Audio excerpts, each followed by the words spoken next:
আপনি কি জানেন ভোটের আগে রূপগঞ্জে কি ঘটেছে?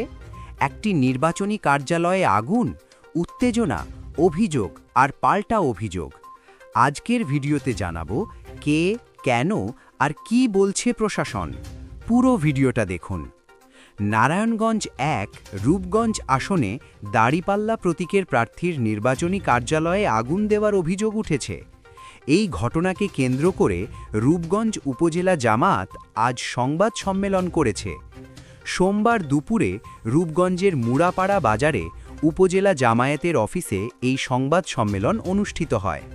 লিখিত বক্তব্য পাঠ করেন দাড়িপাল্লা প্রার্থীর নির্বাচনী এজেন্ট অ্যাডভোকেট ইসরাফিল হোসেন।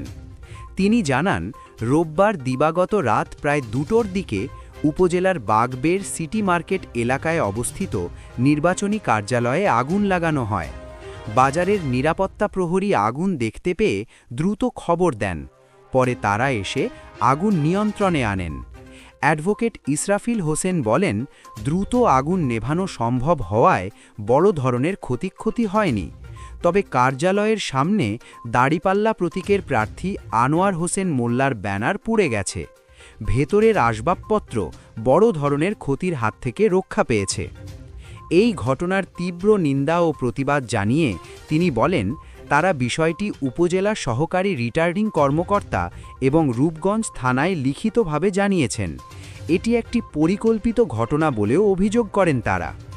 তিনি আরও বলেন, প্রশাসনের কাছে তাদের দাবি, আগামী ১২ই ফেব্রুয়ারি যেন রূপগঞ্জবাসী একটি সুষ্ঠু, নিরপেক্ষ ও শান্তিপূর্ণ নির্বাচন উপহার পায়।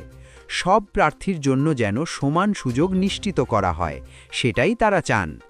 এই সংবাদ সম্মেলনে উপস্থিত ছিলেন রূপগঞ্জ উপজেলা দক্ষিণ আমির সাইফুল ইসলাম সিরাজি, উপজেলা পশ্চিম সেক্রেটারি আবু হানিফ ভুইয়া, উত্তর সেক্রেটারি খাইরুল ইসলাম সহ আরও অনেকে। প্রশ্ন উঠছে, এটা কি নিছক দুর্ঘটনা নাকি সত্যিই পরিকল্পিত কিছু? নির্বাচনের আগে এমন ঘটনা কি নতুন করে উত্তেজনা তৈরি করবে? তদন্তে কি বেরিয়ে আসে সেটাই এখন দেখার বিষয়।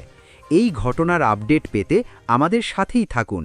ভিডিওটি ভালো লাগলে অবশ্যই লাইক দিন, বন্ধুদের সাথে শেয়ার করুন আর নিয়মিত এমন গুরুত্বপূর্ণ খবর পেতে এখনই চ্যানেলটি সাবস্ক্রাইব করুন।